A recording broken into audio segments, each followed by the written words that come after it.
My brother got my fiancée pregnant, and my dad gave him the family business and a house, so I decided to make them both pay for their betrayal. Hello everyone, before we begin today's video, I need your help. We've noticed that the channel is losing traction, and subscribing is one of the best ways you can help us. It's quick, free, and allows us to continue bringing you great content. Your support means everything. Let us keep this channel growing collectively. Thank you very much. Now, let's begin the video. Okay, people, this is going to be long, but I need to get this off my chest. The recent events in my family have been extremely upsetting, but in order to understand why, you must first understand the context.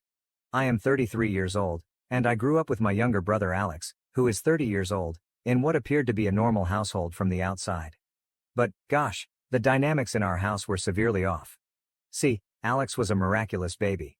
Mom had a difficult pregnancy with him, and he was quite sick for the first couple of years, in and out of the hospital, breathing problems, infections, the entire thing. I recall sitting in hospital waiting rooms a lot as a child. I understand that having a sick child is scary, but even when Alex recovered, my parents, particularly my father, continued to treat him as if he were made of glass. Meanwhile, I was expected to be the perfect, responsible elder brother who should know better about everything. Alex could miss school. He needed to recuperate. Alex failed a class. He has been through a lot. Alex broke something expensive. Don't be upset with your brother, what about me? From the age of 7, I was expected to obtain excellent grades, never say anything back, work around the house, and overall act like a small grown-up. The double standard was ridiculous. I recall one incident in high school when I received detention for being late to class and was grounded for a week. That same month, Alex was caught skipping school to hang out with his friends at the mall, and my parents had just spoken with him about it. When I was 15, I started working with my father in his electrical business, not because I was particularly interested in becoming an electrician, but because it was the only way I could obtain his attention or acceptance. And you know what? I actually grew better at it. Very good. I began learning everything I could about electrical work, staying late to watch Dad handle the difficult tasks, reading manuals, and watching YouTube videos to learn more. Meanwhile, Alex remained, well, Alex. He was a smart kid when he wanted to be, but he lacked work ethic. He could enchant everyone with his sad little ill kid routine, which he never outgrew. He attempted college for about 2 semesters, got out because it was too stressful, began an online business selling dropship trash that flopped, and then tried to be a day trader, losing a lot of his father's money. But nevertheless, I was still the one receiving lectures about supporting your brother and putting family first. I won't lie, it made me feel a strange mix of hatred and responsibility. I liked my brother because he was my brother, but I couldn't tolerate being around him the most of the time. We were complete opposites. I was the serious, hardworking person who valued keeping my word and doing things well. He was the fun one who never faced repercussions and believed regulations were for other people. Dad's business was dependable, basic home electrical work, some small commercial work, nothing special, but it paid the bills. I saw potential in it, however. When I wasn't working, I was studying about new technologies, smart home systems, and security installations. Dad was old school, preferring to do things the way he'd always done them, but I insisted on modernizing and taking on larger projects. The strange thing is that even when I brought in new clients or completed large projects flawlessly, Dad would find a way to credit Alex. Your brother's charm really helps with customer relations. He answered phones sometimes. Alex has such good ideas for the business. He suggested we get a website. In 2020, I moved out as soon as I could afford it. I moved into my own place around 20 minutes from my parents' house, close enough to help with the business but far enough away to have some space. I felt I was doing fairly well. You know, I had my own place, made decent money, and was learning new skills. I was even considering getting my master electrician license and even having my own business someday. Sophie, a 29-year-old female, and I met around 6 years ago while working on a large rewiring job at these upscale flats downtown. She was the property manager there. The first time I saw her, she was arguing with some HVAC technicians about their substandard work, getting into the technical specifics of why their installation was not up to code. I recall thinking, damn, she actually knows her stuff. Most property managers I'd dealt with wanted things done cheaply and quickly, but Sophie was different. She had read through all of the electrical codes and knew exactly what she wanted done. For the first few weeks on the job, she kept coming around to inspect our work, not in an irritating way, but because she truly wanted to know what we were doing and why. I began taking lunch breaks when I realized she'd be making her rounds.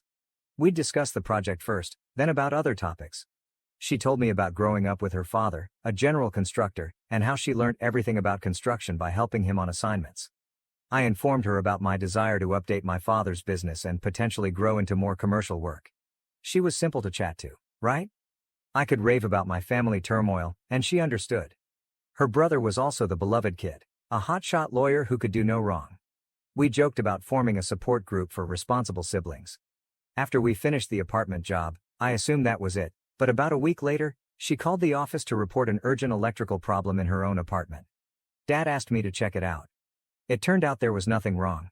She just wanted to see me again. I have to say, that was a really nice maneuver. We began dating after that. Sophie was different from the other girls I dated. She did not play games or expect me to read her mind. If something bothered her, she would simply express it. If she was happy, you would know. She also showed genuine interest in my job. She'd help me study for my licensure examinations and eventually started assisting with the business side of things. Within a year, she was effectively running our business, having implemented a new scheduling system, upgraded our invoicing, and prepared actual contracts in place of the handwritten quotes we used to use. Dad was initially unhappy about it. He preferred doing everything on paper, but he had to acknowledge the firm was functioning more smoothly. I finally felt like I was creating something real. We moved in together after 2 years and started talking about marriage and even having children someday. Sophie would joke about our future children becoming electricians and carrying on the family business. Man, I thought I had everything sorted out. The weird part is that my family liked her at first. Mom was continually calling us over for supper, asking Sophie for assistance with computer issues, or soliciting her advice on house renovations. Even Dad warmed up to her once he realized how much she was contributing to the company's growth. We were gaining larger contracts, doing more commercial work, and establishing a solid reputation in the area. Sophie got along well with Alex too. When I became irritated with his latest unsuccessful attempt, she would defend him, telling me that I should try to understand his point of view better, how growing up unwell might have influenced him. Looking back, I should have recognized that as a red flag, but you know how it is when you really trust someone. You do not want to see the signs. We became engaged after 4 years together. Nothing spectacular. I proposed at home after we finished the massive project we had been working on together. She'd been helping me plan this large electrical renovation for a nearby hospital, staying up late with me to go over blueprints and deal with contractors. It just felt right, you know. As if we were true partners in everything. Around a year ago, things began to change. Alex had spent another chunk of Dad's money trying to launch a cryptocurrency trading business, returned home bankrupt, and Dad offered him a job in our office. Just the basics: answering phones, filing papers, and organizing appointments. It should have been simple enough, but Alex always managed to screw it up. Sophie began spending more time at my parents' place, assisting Mom with wedding preparations and such. She stated it was easier to focus on company documents there while Alex was learning the procedures. I was working most days, so it made sense at the time. Following that, everything began to spiral out of control. I began to notice subtle changes about 8 months before everything blew up. Nothing big at first, just minor details that didn't line up. Sophie was spending more time at my parents' house, helping with business matters. She explained that she was educating Alex on our new billing system and assisting Mom with wedding plans. Makes sense, right?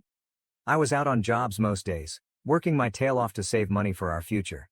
We planned the entire wedding and talked about buying a property. I wanted to do things correctly. But then other things started happening. Sophie changed her phone's password. She has never actually hidden her phone before. We knew each other's passwords. It was no big problem, but she started acting strangely about it. She explained that her banking app required her to update security or something. Whatever, I absolutely trusted her, so I didn't think much of it. Then Alex began acting differently. He began wearing cologne at work. Dude used to turn up half the time in the same clothes as yesterday. He got all these new clothing and started showing up to work on time, which was unusual for him. He was also strangely polite to me, volunteering to stay late at the office and expressing a strong desire to study business. Sophie was talking about him differently. Alex is really getting good at handling the scheduling, or your brother's actually pretty smart when he applies himself. She'd get angry whenever I complained about his messing something up, and even started taking his side in family disputes. The atmosphere in the office also becomes strange. Janet, our receptionist for the past 15 years, was like a second mother to us. She began giving me these looks while Sophie and Alex were working late together, but whenever I asked what was going on, she would simply say nothing and change the subject. Once, I returned to the office early from a task because we had run out of materials. Sophie and Alex were in the break room, giggling over something. There was nothing clearly wrong, but they both jumped as if they had been caught doing something when I stepped in. Sophie mentioned that they were just going over some invoices around 7 p.m. Right. Sophie seemed to talk less about our future. She used to be quite enthused about wedding planning, looking at houses online, and discussing what kind of family we'd have. Then she became quiet about it all. She claimed she was just anxious about work. The true red flag I missed was when she stopped visiting job sites to check on projects. It used to be our thing. She'd bring lunch, we'd go over plans, and solve problems together, but she was suddenly too busy at work with Alex. We had a large family meal approximately 6 months ago. Sophie was acting funny all night, barely speaking and constantly checking her phone. Alex kept attempting to make inside jokes with her. Sophie snorted with laughter when he mentioned that insane person at work. But when I questioned what was hilarious, they both said, "You had to be there." After dinner, on the way home, I finally brought it up. Sophie remained glancing at her phone. "You okay? You seemed off tonight." "Just tired. Work's been crazy." "Yeah, it seems like you and Alex are getting along better these days." She tightened up but tried to keep it casual. "He's not as bad as you always say. He's actually pretty funny when you get to know him." "Funny enough to make you ignore everyone else at dinner? What's that supposed to mean?" "Nothing, just that you've been different lately. Distant. Always on your phone." She became defensive quickly. "Oh, so I'm not allowed to have my own conversations now? Everything has to be about you?" That threw me off guard. Sophie never spoke to me like that before. "That's not what I said. Just feels like something's changed. Maybe you're just paranoid. I'm tired of you always complaining about Alex. He's trying his best."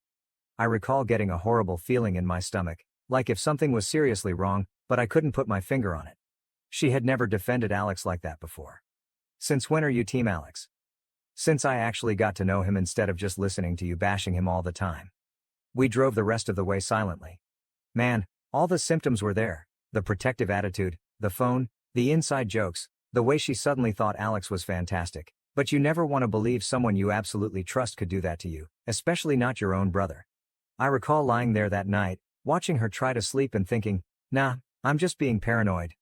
The next several months were just more of the same. Sophie working late, Alex becoming interested in the business, and me being a complete idiot working 12-hour days to save for our future while my brother was stealing my girl right under my nose. Then came the day when everything burst. It was Tuesday. I recall because I was working on a large commercial project that involved rewiring a warehouse.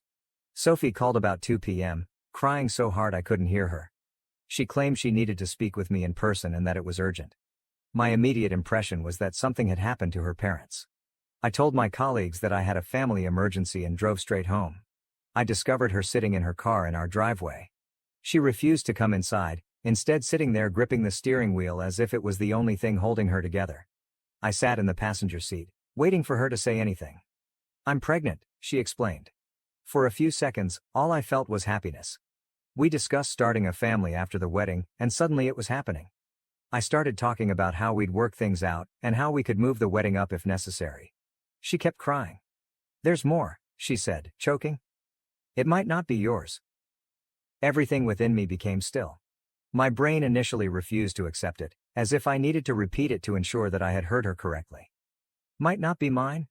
My voice sounded strange, as if it weren't even mine. "Who else would it be?" I paused. It all connected at once: the late nights, the sudden secrecy with her phone, and the strange discomfort whenever I mentioned it. "No." I gazed at her, waiting for her to deny it and tell me I was wrong. She did not. "It's not him," she sighed. My hands tightened into fists. "Sophie," my voice was strong and demanding. "Tell me it's not Alex." She made a broken sound in her throat. "It wasn't supposed to happen." I gave a harsh laugh, but there was no comedy in it. "Oh right, you just tripped and fell into my brother's bed." "It wasn't like that," she replied hastily. "It was one time." I shut her off. "One time?" My head was pounding. "Tell me the truth, nothing but quiet." "How long?" Her breathing sounded unsteady. 3 months. Maybe 4. I had to press my hands on my knees to keep myself steady. "Does he know?" My voice was tight and controlled. She nodded. "I told him yesterday." "That's when I realized I had to tell you too." I stared at her, As if she wanted me to be relieved she had finally decided to come honest. I got out of the car because I needed air. She followed me, attempting to explain how it wasn't planned, how horrible they both felt, and how they had ended it weeks before. All I could think about was them laughing in the break room during those late-night work sessions. "Were you ever going to tell me if you weren't pregnant?" She did not respond to that. It explained all I needed to know. I hopped into my truck and drove directly to my folks' place. I found Alex in the office, doing bounce as usual. When he saw my face, he knew I knew. "Listen, bro, I can explain. I don't remember what happened next. It's all a blur, but I recall him on the ground with blood gushing from his nose. Dad and 2 of our employees are pushing me away from him." Alex began ranting about how I was crazy, how Sophie had come onto him first, and how they were in love. In love? My own brother, the guy who'd seen me plan my future with this lady and sat there at Sunday dinners knowing exactly what he was doing. Dad got between us, tried to calm everyone down, and told us we had to address this like adults. That's when Alex released the next bombshell. "She's having my baby. You can't just ignore that." Dad's face turned white. I guess he wasn't aware of that portion yet. Mom began crying. Janet grabbed her purse and walked away. I found out later that she quit that day, saying she couldn't work for people like them. I glanced at my father and said, "He's your problem now. I'm done." Dad attempted to stop me, saying, "Son, wait. We can figure this out. Family is family." I told him Alex ceased being my family the moment he touched my fiancée. I walked out and haven't returned since. Sophie was still at our house when I arrived home. She was sitting on the couch, crying, after packing her bags. "I never meant to hurt you," she explained. "It just got complicated." I informed her she had 24 hours to grab her belongings and leave. I didn't care where she went. Block my number, lose my address? "What about the baby?" she inquired. "Better hope it's Alex's, because if it's mine, we're doing a DNA test and going through lawyers." She tried to speak more, but I walked away. I drove to my friend Mike's apartment and stayed for a few days while she moved out.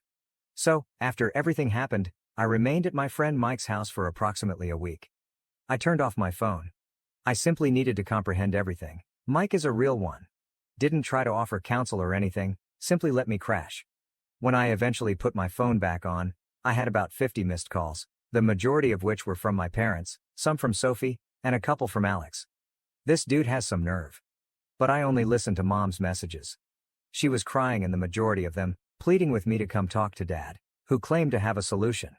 I should have known Dad's answer would be manipulative nonsense, but I went anyway, primarily because Mom sounded so distraught.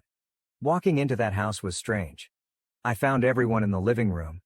Mom looked like she hadn't slept for days. Dad sat in his normal recliner, looking serious, as if he were preparing to give one of his lectures. Alex was also there, with a lovely bruised nose. I'm not going to lie, that felt amazing to see. Dad cleared his throat and smacked me with a diamond. "Son, I've been thinking about how to resolve this situation in a way that benefits everyone. Since you're clearly not willing to work things out with Sophie, and given her condition, I think it makes sense for her and Alex to get married." I actually laughed. I literally laughed in his face. But he wasn't finished. "Furthermore, since they'll be starting a family, I think it's appropriate for Alex to take over the business.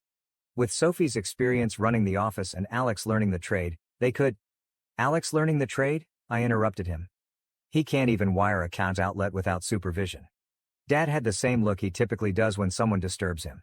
"Language, and your brother has shown real interest in learning. In fact, I want you to train him."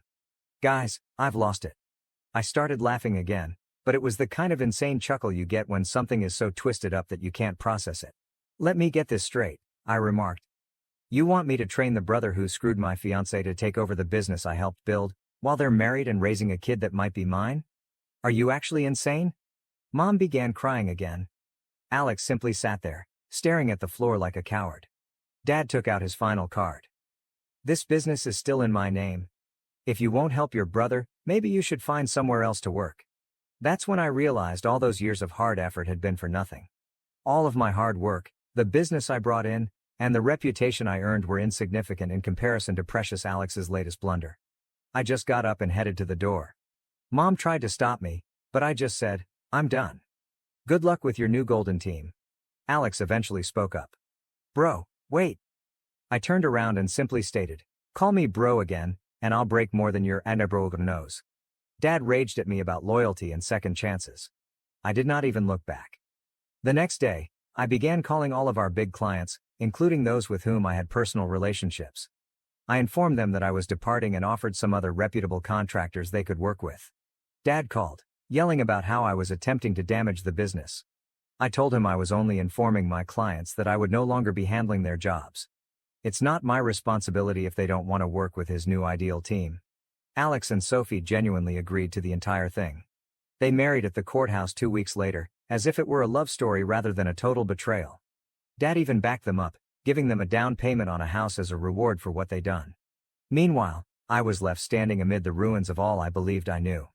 There was no apology, no meaningful consequences, only the expectation that I move on while they played happy family. So, I did. I walked away from it all. I took a position with one of our old competitors, where my work was respected rather being treated as an afterthought. Better income, genuine recognition, and best of all, no family drama. I pushed everything into starting over and developing my own reputation. I even acquired my master electrician's license, something Dad always claimed I wasn't ready for. Turns out, I was more than prepared. I just had to get out of his shadow to prove it. I didn't hear much about the family business for approximately 4 months. Mom would occasionally text me, but I requested her not to inform me about Alex or Sophie. I didn't need the stress in my life. Then, last week, I received a call from Mom at approximately 11 p.m. She started crying again, claiming Dad needed to talk to me right away. I almost hung up, but she seemed quite disturbed. "Please," she asked. "I know you have every right to say no, but we're about to lose everything." I was truly curious and remained on the line. Dad came on, and his voice was different, not the typical I know everything tone. He sounded broken. It turns out that allowing Alex to run the business was exactly the nightmare I predicted. This genius screwed up 3 large commercial jobs so horribly that one customer has threatened to sue us for code violations. I'm talking about fundamental things like incorrect gauge wiring, missing ground wires, and junction boxes put without covers, mistakes that may practically burn a building down. And things get better. Instead of recruiting qualified electricians, he appointed his drinking buddy from college as chief electrician. The guy's whole electrical experience involved changing light bulbs in his flat. No license, no credentials, and probably couldn't tell the difference between a voltage meter and a screwdriver. They run a real professional operation there. Then there's the monetary side. Alex reportedly neglected to pay their liability insurance. Consider this. You're in the electrical company. They'd lose everything with one accident or fire. But, hey, why spend money on frivolous things like insurance when you can pocket the cash instead? Because that's exactly what he was doing. Accepting cash payments from consumers while conveniently failing to record them in the books. And the financial genius had been taking out loans against the firm without informing Dad. Multiple loans. We're talking significant money here. And the best part? Nobody can figure out where all that money went. Nothing in his bank account, nothing in his investments, it all vanished like magic. I'm betting his new automobile and the luxury clothes he's been wearing could be a hint. It's almost impressive how thoroughly he ruined everything in just a few months. Dad spent 30 years building this firm, and Alex virtually destroyed it in less than half a year. That's what happens when you give over a profitable business to someone whose greatest accomplishment was becoming the beer pong team captain in college. Dad finally found out when their insurance was canceled, and he began looking into the books. Alex had been concealing all of the difficulties by tampering with the papers, as Sophie had taught him during all of those late hours at work. Most of their seasoned members quit. I can't blame them. Alex treated them poorly, and checks began to bounce. Janet, our previous receptionist, evidently tried to notify Dad about strange activity in the accounts months ago, but he refused to listen. Dad's voice was shaking as he told me all of this, and then he slapped me with, "Son, I need you to come back, help me fix this. We can make you majority owner, give you full control." I told him that I needed to think about it. He started to become desperate. "Please, we're going to lose everything, the business, the house, everything I built. Your mother, she's not handling this well." Then he played his last card. Alex and Sophie split up. She left last week, just disappeared. Left a note saying not to contact her. The baby. We don't even know where she is. Alex wasn't daddy material after all. My response was, "Not my circus, not my monkeys anymore." Dad began with his typical guilt trip about family and devotion. I cut him off.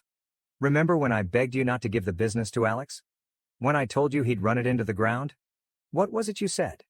Oh yeah, family is family. Well, this is your family's mess now. Mom called back, weeping about how they might be homeless soon. That hit hard. Mom did not deserve any of this. She's the only one who's ever attempted to keep the family together, the only one who hasn't taken sides, even when she probably should have. I told her she may come and stay with me at any moment. It's just her. Not Dad. Not Alex. I can't leave your father, she explained. I exhaled.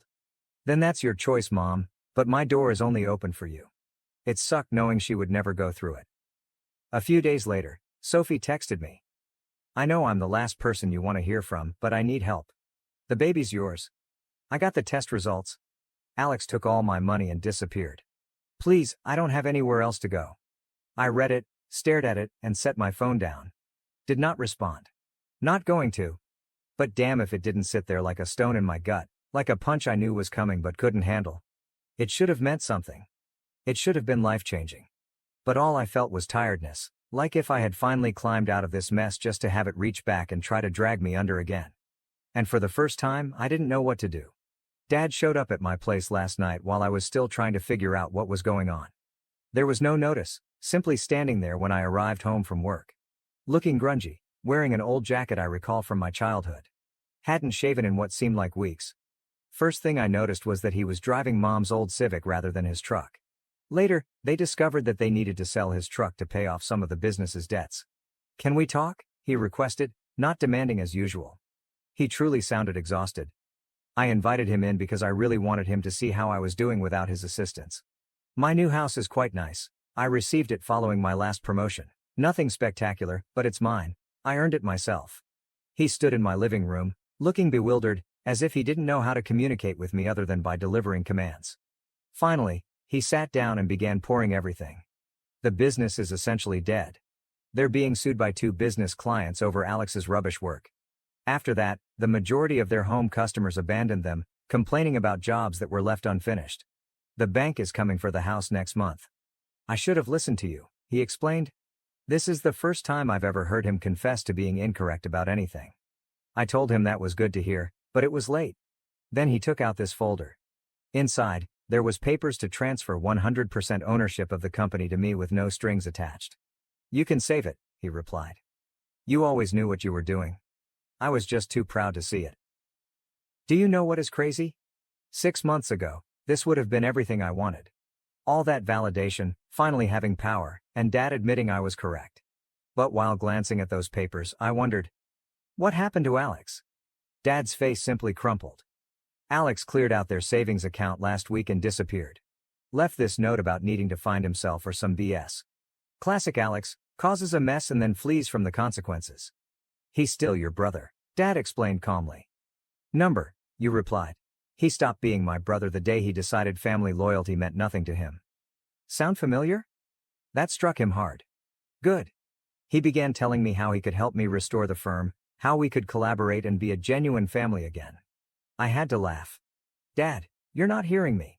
I don't want the business, I don't want your help. I'm done. But this is your legacy too. Everything we built, everything I built, you gave to Alex, remember? You chose him even after he slept with my fiancée. Now you get to live with that choice. He tried guilt-tripping me again about Mom's anguish over the family falling apart. I told him the same thing as before. She's welcome here anytime, just her. She won't leave me, he said? Then that's her choice, and living with the consequences of your actions, that's yours. He sat for a long time before asking quietly, where did I go wrong? I wanted to lay it all out. All the years of favoritism, the continual justifications for Alex, how he discarded someone who genuinely cared about the business for someone who regarded it as a piggy bank to rob. So what's the point? You didn't go wrong, Dad. You got exactly what you always wanted, Alex being in charge. How's that working out? He left shortly thereafter. He looked around 20 years older walking out than when he walked in. I received a text from Mom this morning. They'll be moving in with her sister in Ohio next month. Dad is going to try to find a job there. She asked me once more if I would contemplate assisting them in their stay here. I informed her that my offer stood. She is welcome to stay with me at any moment, but I am tired of burning myself on fire to keep others warm. Sophie still sends texts concerning the baby. I advised her to call my lawyer. I haven't heard from Alex, do not expect to. You know what's weird? I imagined that witnessing them lose everything would be satisfying, as if karma was punishing them for what they had done to me. But honestly, I don't feel anything. Nor pleased, nor sad, just finished. I began dating someone new last month, taking it slowly. She asked about my family, and I simply stated that we are not close. Maybe someday I'll tell her the whole tale, but for now, I'm focused on creating my own life. There is no drama, no poisonous familial BS, and no attempting to gain favor that never comes.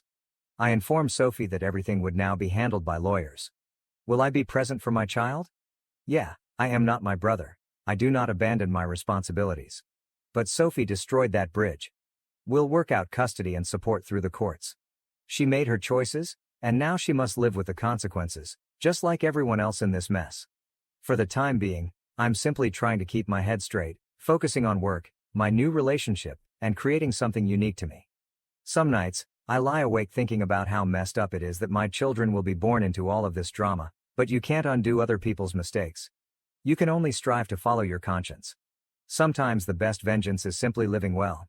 This is the last section, guys. Thank you for following along. Writing it all out truly helped me sort through some of my thoughts. Edit 2. Since people keep asking, yes, if Sophie can show